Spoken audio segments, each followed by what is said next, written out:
Hello and welcome to the Duluth News Tribune's Bulldog Insider podcast. I'm your host, Matt Wellens, the Bulldogs hockey beat reporter at the News Tribune. Zach is off this week. Our guest on the podcast is an associate head coach of the Bulldogs men's hockey program, a former captain of the Bulldogs. He's in his 7th season on staff, 3rd year as the associate head coach. Welcome back to the podcast. As we were saying, it's been a while, Adam Krause. Yeah, thanks for having me. Yeah, it's been a while, so good to be back. So we brought Adam on this week because I want to talk recruiting, specifically how much NCAA Division I men's hockey has changed, not just in 7 years since you started your coaching career, but even in the last 6 months. And honestly, whenever in the offseason I ask Scott about recruiting questions now, he tells me, go ask Adam. Are you the recruiting coordinator now?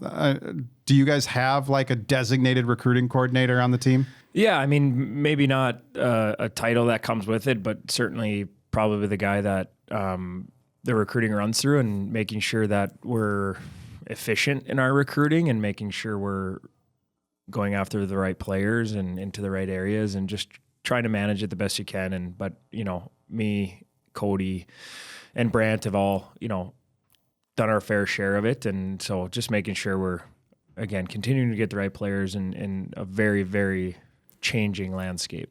Yeah, you're making sure everyone's on the right page. I remember Maura kind of set up Laura Bellamy as her recruiting coordinator. I learned about that when I asked her if she was going to Sweden for some U18 Worlds or something like that. And she was like, no, the recruiting coordinator is going herself. And I'm like, you're the head coach. Don't you overrule that? Apparently not in that coaching relationship. But we mentioned, you said the landscape is changing, it seems like by the week right now with everything going on with the NCAA. It's the big thing for hockey is the NCAA is lifting its ban on major junior players. And the Bulldogs have already received a verbal commitment from one who Adam can't talk about because he's not signed yet, but I can. Graydon Seatman is a 20-year-old defenseman who currently plays for the Saskatoon Blades of the Western Hockey League. He'll be here next season. I feel like the discussion about letting CHL players into the NCAA has really heated up in the last year or so. How prepared were the Bulldogs for the rule change? Because again, this has been talked about, but I think the actual change of the rule happened sooner than everyone expected. Yeah, I think there was a lot of conversation the past few years that it probably was going to happen. Kind of by the letter of the law, it didn't make that much sense to not gain access for those players to the NCAA. They weren't getting above unnecessary expenses more so than even the USHL kids or the BCHL kids that we normally recruit. So it does make sense. So we were starting to get our ducks in a row in terms of building relationships and doing those things. And it's a major change. It's a major change of the amount of players that we have access to and kind of, again, being efficient with our time and making sure we're prioritizing the right leagues in the right areas. And, the Western Hockey League, the Ontario Hockey League, and the Quebec Major Junior Hockey League are the 3 leagues that were opened up for us. Right now, we're really focusing on the Western Hockey League. That's Western Canada, an area that we're already recruiting in.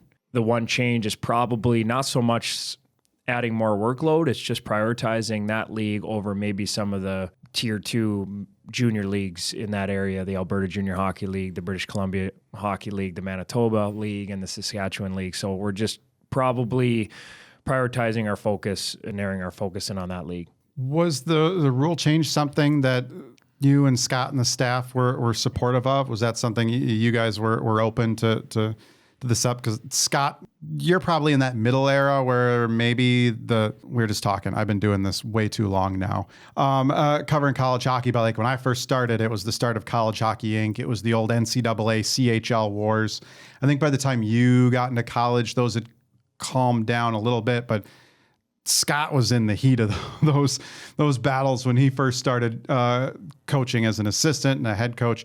Like, did you guys support this change? Was this something you guys have been lobbying for at all? Yeah, I think so. I think, again, like I said, it just makes sense. I think it will help get more players into college hockey, and I think the path is just being proven that it works, right? College hockey is an appropriate part of the process for a lot of kids, where you're prioritizing the off-ice things and you just see the numbers growing in the highest league in the NHL. So I think there's a lot of kids considering college anyway. I think that was even early on in my recruiting was You're trying to convince it before the rule change. You're trying to convince a 15, 16-year-old to not sign that contract, wait it out, go play, tier 2 junior hockey in Western Canada, and then come to college. The one thing in college hockey, Inc., you mentioned, the one challenge that it wasn't so much that the parents and the kids weren't excited about college and the prospect of college and the rinks they see and the student bodies and the resources.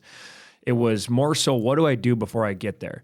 Because there was restrictions on if you were born in a certain province, you had to play, they call it junior B or tier 2 junior in your province.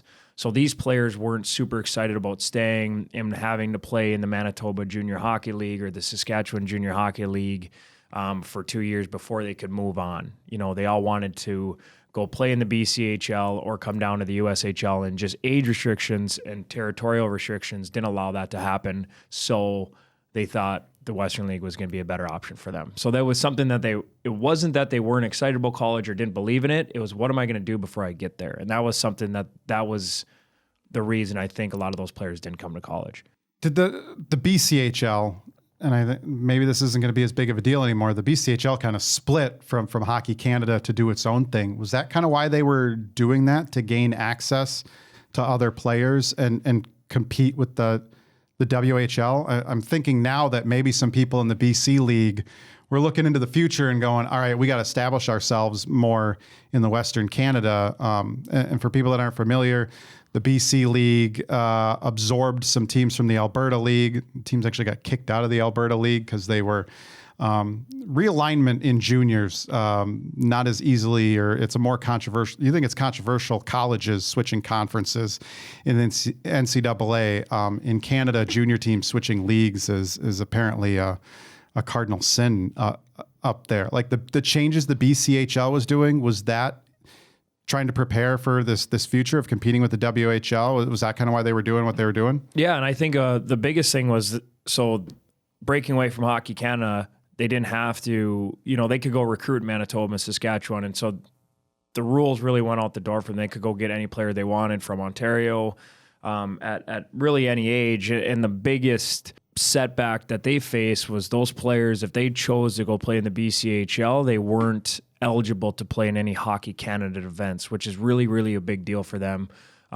Including World Juniors, under 17 championships, under 18 championships. Those are a big deal for Canadian kids, just like they are for the U.S. kids. So for them to, there were some benefits to access of more players, but the high-end players were very apprehensive of doing that because then they would lose that opportunity to represent their country in a Hockey Canada setting. So pros and cons of that, but I do think it was probably setting themselves up knowing that they'll have to compete with that junior A in Canada. So as you mentioned, for people that aren't familiar with major junior leagues in Canada, there's the WHL, the Western Hockey League, the Ontario Junior Hockey League, and the Quebec Maritime Junior Hockey League, I believe is the name it goes by anymore, not Quebec Major Junior Hockey League. They're all under the Canadian Hockey League, CHL banner. About how long have you guys been scouting these leagues? And you said primarily, and it makes sense, you've been focused on the Western League since you guys already have those strong relationships in the Western provinces. Yeah, probably doing our research again, probably maybe for the last year. But a lot of these players that are in these teams, we watched younger. We were optimistic that they might choose the college path early before the rule change. They didn't. So we are familiar. When we go to these games, we watch them on video. We do remember a lot of these names. So again, it's not completely foreign to us.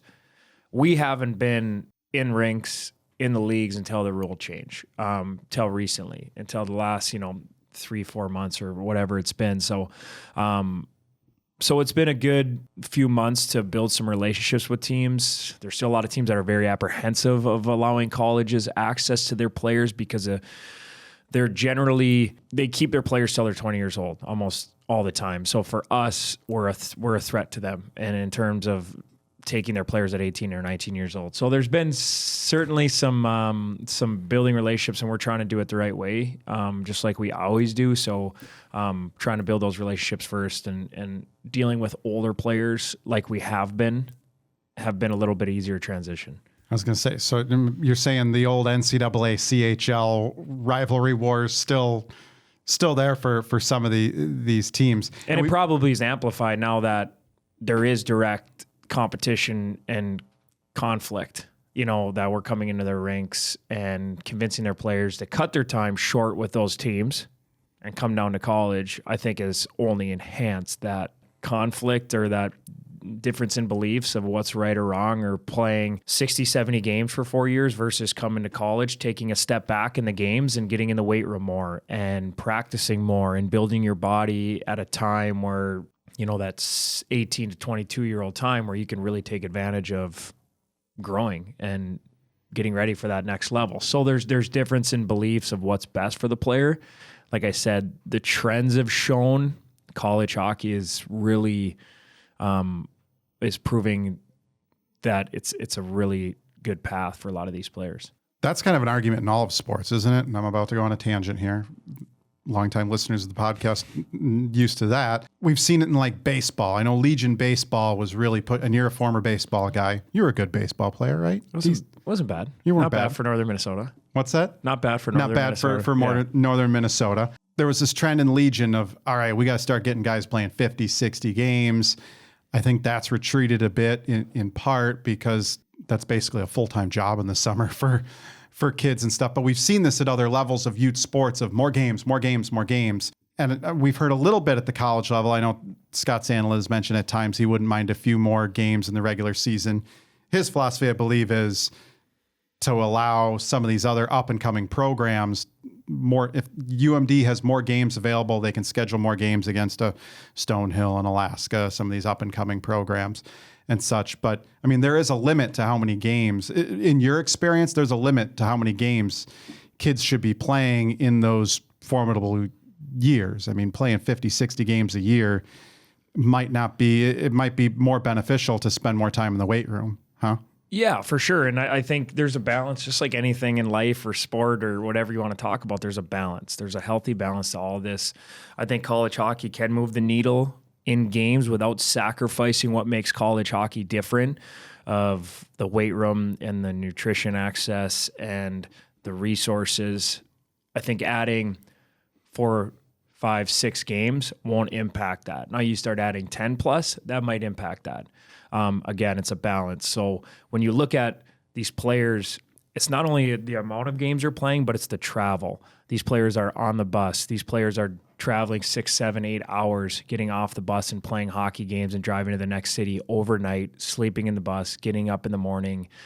There's really only a handful of practices in a month that you're not getting home super late. It's not a morning skate. And so there's the controversy in terms of, even if you do have practice time, what kind of energy levels are there? What kind of nutrition has there been? What kind of travel time has there been? So those are all the things that I think coaches and players are realizing that it might be a necessary next step before they make that jump, is to really prepare the body to get back into that grind of eventual pro hockey. How much are you guys still recruiting the BCHL, Alberta League, Manitoba, Saskatchewan? Are those leagues not as high of a priority now, or is it still kind of mix and match? And how are those leagues, how are you seeing them being impacted now by this change in the NCAA rule? Well, I think it's yet to be seen. I think certainly the BCHL is a league that has always been really good for college hockey players. Now, a lot of those players have left and went to major junior leagues in their province, but still watching that league in person. Now, the other leagues, generally the way we watch those leagues, they do showcases. The MJHL and the SJHL combine and do showcases where we're seeing all these players in different settings where they're bringing the best players to one area, and then we're all going to watch them, which is just makes it more efficient. It's really an efficient league to go get in a car and drive, a lot of distance. So we're still watching, and those players, again, will graduate from those leagues to go play in the Western Hockey League. So we still have to understand those leagues, just like, a player no different than where we recruited Matthew Perkins from in the SJHL. We knew that there was a good young player in that league that was going to graduate either to the BCHL or to the USHL, ended up going to the USHL, but you still have to. There's only so many roster spots in these major junior leagues. They have to develop somewhere before they can be ready for that league. So you certainly have to have an awareness of those leagues. It's just we only have so much time. And so We'll just have to find a way how these leagues are being impacted. I think it's going to know in the next year or so how this is all going to work out. Adam, what are some of the hurdles at this point to recruiting CHL players besides some coaches in those leagues maybe not being receptive to their underage players committing to colleges and leaving early? For me, it was always curious, like, I was surprised how many kids are committing and moving right away, because for most of these kids, it's probably been years since they considered the college level if they moved to major juniors when they were 16, 17, even 18 years old. So, like, what are the hurdles right now to recruiting CHL players and getting them eligible to play next season? Yeah, the biggest hurdle probably is, these teams have general managers that are trying to keep these players there. Where the leagues that we've recruited in, the USHL, the BCHL, these leagues that you see most of our roster coming from, their jobs are to get their players to college hockey. The jobs of a Western Hockey League teams and Ontario Hockey League teams their job is to get them to pro hockey. So when we come in and interrupt that process a year or two early, where they have to now rebuild their team more so than they're used to, they don't like that. But I think they're realizing that it's going to happen. And so the teams that work with it are just going to be a little bit easier. So you're not doing anything behind anyone's back and them not knowing. So that's been a biggest hurdle probably. And just re-educating these kids on it. I think people would be surprised to know that a lot of them are eligible. I think there's this misconception of they just stopped going to school and went and played hockey. Now, certainly there's players who have academic troubles in the U.S. that have focused on college hockey. And so there's examples everywhere. But I think the majority of the players that we've dealt with, we've learned that they have good grades. They play in hockey academies that are good educational schools. And so that hasn't been much of a hurdle for us. I think for us, if you're dealing with really high-end players in that league, they still want to go to pro hockey before they come to college hockey. So their priority is to sign an NHL contract, and so they won't come to a decision until that may or may not come to fruition. So you kind of wait and see on some of these players. Now, the other players is, they see what we've done in developing players, and so they come here for that sole purpose of to make it to that next level. We're trying to find players that want to come here and have aspirations to play at the highest level because we've been able to produce and develop some of those players, but we want them to come here to get an education and to help our hockey program become a better hockey program, not just advance their personal career. And I think the guys that we've got, maybe from Minnesota, it's a little bit more personal to them. They've always grown up playing college hockey. They want to win. They want to win a national championship. They want to have pride in the program they play in. Education's important, and they want to make it to the highest level. But these Canadian kids, they haven't really grown up around it, so it's not real personal for them. So they're really looking at the numbers. They're looking at who produces the most players. I want to go there. I don't care where it is. So we're trying to find those players that it's important that those other things do matter to them. I want to be in a winning program. I want to help younger players. I want to help build this program to where we're creating an environment of winning and culture. And so that's been, for me personally, the challenge of a guy that, might oversee this on the coaching staff side of it, really asking those questions. Talent's important, but we have to prioritize players that when they're here, they're present. They're not just coming here to leave here. So that's been the challenge, that we've had those conversations with players, and it's just really important, especially in an area like Duluth. People need to know that these players are here to make UMD better. And for how long that is, I don't know. We've certainly had players here that are only here for a year or 2 years or 3 years or 4 years that have played in the highest level. But I think it's important while they're here that their feet are here and they're helping us become a better hockey program. So trying to have those conversations with these players and understanding these players on that sort of level has been really important for us. You mentioned GMs maybe not receptive to NCAA programs coming in and recruiting their players because they don't want to leave. They don't want kids to leave early. College coaches, I'm sure, can very much sympathize with that, having to rebuild your team maybe sooner than you planned. But what's the reception been like from players in these major junior leagues, especially some of these older guys who were thinking maybe their career's done? You mentioned the academics. A lot of these kids are going to play college hockey in Canada. So they're still keeping up their academics to go to those schools. Like when you guys play a Manitoba or Alberta or any of them, they have a ton of former major junior guys on their rosters. But what has the reception been like to players when you guys are reaching out to them? And how many players are starting to reach out to you guys now too, saying, hey, I'm interested in coming to the NCAA? Yeah, they've been really excited. So you can play junior hockey till you're 20 years old. You can play your 20-year-old season. Once you turn 21, you have to move on. So those players, they can't, and they're not eligible to go back into junior hockey. So those players have been very receptive. So they're either looking to sign an NHL contract after this season, or their other option was to go play, like you said, university in Canada. So now this option's open. It's been really, really exciting for them. You start the earlier you go, the younger you go, the kids become a little bit less receptive, 19, 18, 17. They're farther away from having to realize, like, I'm not going to play pro hockey as soon as I would like. I might need to go to college. So the older players have certainly been more receptive. Maybe players that their parent played in college hockey, we're finding that out. Some of the alumni are playing up there, and they had a great experience.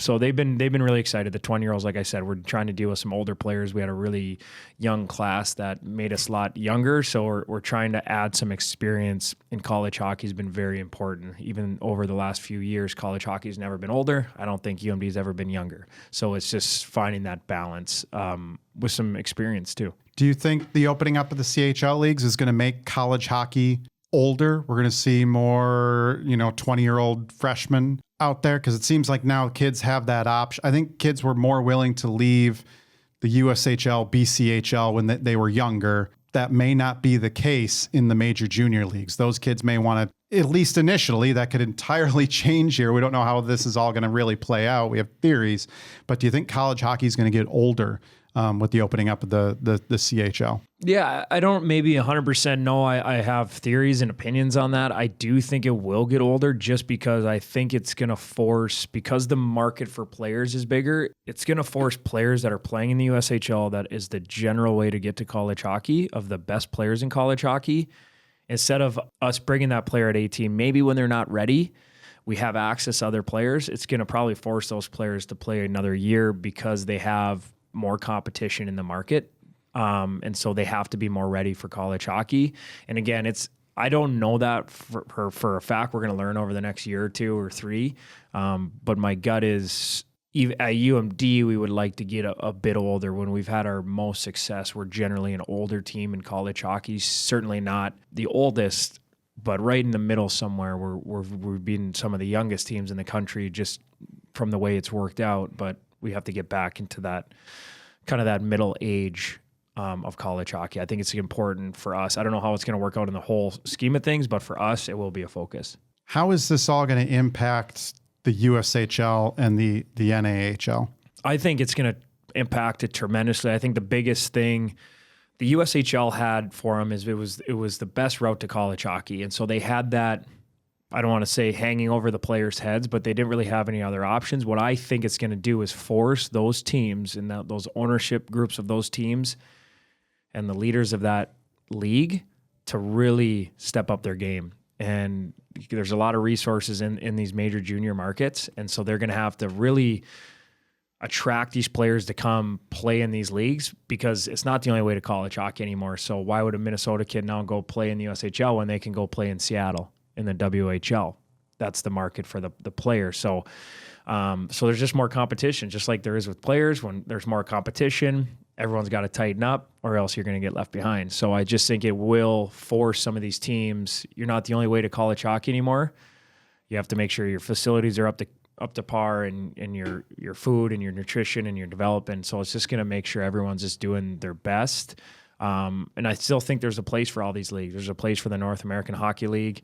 I don't know how it's all going to shake out, but I know there's a place for it. I really do. I think the concentration of players in the U.S. and in Minnesota specifically, there needs to be leagues for these players. Now I think the NAHL will probably expand into different markets, but I'm not really sure, and that's something we're all going to learn. Are you seeing, not trying to get political, but there's a joke a real estate agent in the Twin Cities had online about Canada buying Minnesota, and part of it was what makes Minnesota so attractive to Canada is our wealth of hockey players in this state. People joke hockey players are Minnesota's biggest export.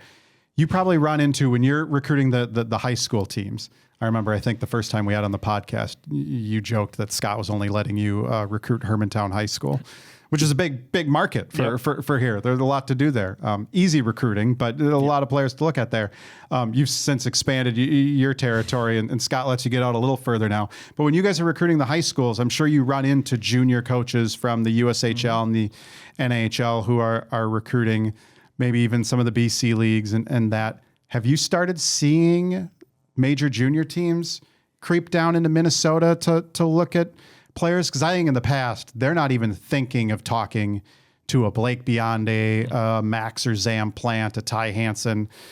They're not, major junior teams aren't even going to bother. They're not going to draft any of those kids. It's very rare you see a Minnesotan even taken in any of their, bantam drafts and stuff. Are you seeing coaches starting to come down, and are you expecting them to maybe creep into Minnesota here? I doubt we're going to see a major junior franchise in this state like Michigan has them, just because high school hockey is so king here. It's tough to compete with at that development level. But what are you guys expecting from the major junior teams? Do you think they come down to Minnesota to look at players, or have they started? Yeah, for sure. They've started. You start to see them, and we've seen them in the past, but this is really going to be interesting how they have a chance now. They have a chance. They have a legitimate chance. You're going to see that. We've seen it a lot more in AAA. If we, watch some of these AAA teams, maybe outside of Minnesota, the Chicago Missions, the Shattuck, St. Mary's even, we'll see those guys in the rink. But to see some WHL guys in Minnesota for high school games and again, for us, we don't see it as going to change our jobs much. Again, we're going to go watch a player in Des Moines versus Brandon, Manitoba, playing in the Western Hockey League. It doesn't really change our workload. I think it just puts pressure on those USHL teams. So when they're generally used to being the only player in that, or only person in that rink vying for these players, now they have more competition. And so it just becomes a little bit harder job for them. But again, whether we're going to go watch our prospect in Muskegon or, Seattle, that's really not going to change our jobs too much, but certainly will be interesting when there's just more competition. Since you started, staffs have expanded here at UMD. There's now 4 full-time coaches on staff. It's you, Scott Sandelin, Cody Chupp, who's got those ties to the USHL, and then the legendary goaltending coach, Brant Nicklin. He was also a decent goaltender here. He would want us to mention. Yes. In fact, I believe he's mentioned on this podcast that he's an all right goaltender. All 4 of you can now go out and recruit. How has the staff strategy changed with the addition of Brant now being full-time? And do you guys find yourself covering more ground now? You have way more ground to cover than when you started. Heck, in the last 6 months, you just started, having more ground to cover. But are you guys covering more ground, or are you guys using that to allow maybe more additional coaches to stay back and work with your current team? Because I think sometimes everyone gets caught up, and I think some programs get caught up with spending all their time and energy on recruiting and maybe don't dedicate the resources to back home to their current team. How are you guys dividing and conquering at this point? Yeah, that's a good question. I think first and foremost, adding Brant for sure has helped us. Works really hard, takes a lot of pride in the recruiting and going to watch, enjoys that part of the job. So that's been really, really nice. But first and foremost, that was one of the reasons why this did move into that, was to making sure that these players back at home had coaches. So now we really have 3 coaches at every single practice, 3 coaches at every game, which was not always the case before. And certainly like I said, the workload hasn't really grown. I know that sounds kind of funny. We're shifting our priorities to the Western Hockey League versus some of those other provincial junior hockey leagues. So yes, you could really spread yourself thin, but adding Brant, 3 full-time recruiters where we're really splitting it, and Coach Sandlin more sparingly for, more specific recruiting, kind of towards the end of recruiting battles, if you will. But it's been a huge advantage, especially for our players. I really think that's been the biggest difference. I've worked with our guys more than I've ever had. And so that's a tremendous advantage for every team. And, Brant's been able to pick up some of that stuff that maybe 2 guys were splitting up before. Now we have 3. So again, we're not really going to different places, obviously different rinks in Western Canada, but we were still in Western Canada quite a few, times over the season in Alberta. So instead of going to a AJHL game in Calgary, we're going to a Western Hockey League game in Calgary. The rinks are 10 minutes apart. So we're just switching rinks right now for a little bit until we kind of get a little bit more comfortable. But definitely having more coaches on site for the players have been awesome. I mean, you were, I remember you could kind of track it. It was an every other weekend thing. And a lot of this I know depends on recruiting needs and such. How many kids do you need? Oh, what's this class look like and everything? You're bringing in different numbers every year. Rare that you're bringing in 11 freshmen like you guys did this year. Probably not something you want to do very, very often. We brought 10 in 2 years ago too. So we're looking forward to hopefully having some consistency here. So yeah, Scott's done it a few times now, the 10 plus in his the last decade plus or whatever as coach. But you're getting to spend, I mean, part of this is you guys just a work-life balance too, spending more time with family. You and Chopper both have young kids. Brant's kid's a little older, and Scott's in his true grandpa era. We joked we've joked recently with Olivia Wallin and Joe Molinar that those fifth-year seniors are in their grandpa era of hockey, but Scott's actually in his grandpa era. But for you, it's got to be nice, and Cody and even Brant to go see his kids play hockey right now. It's got to be nice, that aspect too, for all of you. You're not on the road every other weekend. Yeah, for sure. It's been tremendous. This job, to be good at it, you have to be away, unfortunately, and having young kids is definitely a huge challenge. We have great support systems at home. So without that, we would never, ever be able to do it in a healthy manner. So it's been great. Yeah. Even an extra night at home per week, 4 or 5 days throughout a month makes a tremendous amount of difference. So that's been awesome. There's still that high school hockey you got to chase around during the week, but again, you're splitting it up with 4 instead of 3. That's huge. And just been trying to be really, really more efficient with our recruiting and just making sure, and just for me with the experience of not only the changing landscape, which is a whole nother element, but understanding, okay, what works here? Who have I chased around maybe inefficiently before? And what works here from a culture standpoint, winning and losing standpoint, to be quite honest, of our coaching style. So just been really probably eliminating more of our candidates earlier has made a tremendous difference. What changes do you kind of see on the horizon? Yeah, there is a lot. You mentioned the changing landscape of recruiting. It's not just the opening up of new leagues in Canada. There's name, image, likeness, NIL. What other changes do you kind of see in the future that you guys are going to have to adapt to? Yeah, I mean, there's quite a few behind the scenes that probably aren't talked about enough, and it hasn't really been official, and I still think they're working out some of the details or stipulations. But in the past, we've had 18 scholarships that you can split up against your team, and now they're going to 26 unlimited scholarships with a roster limit of 26, which generally we've never really gone over. Maybe an exception for a few years, but unlimited scholarships, name, image, and likeness, Alston money. There's been a tremendous amount of ways that these teams have to spend money to access players. And so the teams that have resources and are willing to put the resources in have a big advantage. But at the end of the day, there's only 20 minutes per period. There's only so much ice time. Your reputation, how you do things, I still think is very important. So there's a ton of changing landscape. And so, but at the end of the day, there's always been a certain player that works here. And I think that will continue to happen. And so they don't even always have to be the best player. They have to be the right player. And, I just think that's something that I've learned over the last few years, certainly of just making sure we're getting the right players here and making sure we're being competitive in our own way and making sure that we're, like I said, maintaining what this program's been built on, and we've had our most success.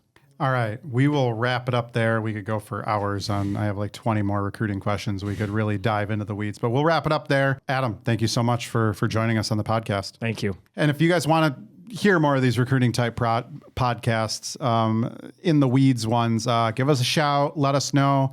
We'll be happy to go there. We can bring Cody on one of these times. And he can talk about the USHL. It's going to be interesting what's happening there in the future, since so many players come from there. For more episodes of the Bulldog Insider podcast, you can find us on Apple Podcasts, Spotify, YouTube, or wherever you get your podcasts. Like us, subscribe, and rate us. For more Bulldogs hockey coverage, visit DuluthNewsTribune.com/Bulldog Insider. Subscribe to gain access to all of our coverage all season long. Thanks everyone for watching. Thanks to those who listen, and we'll catch you next week.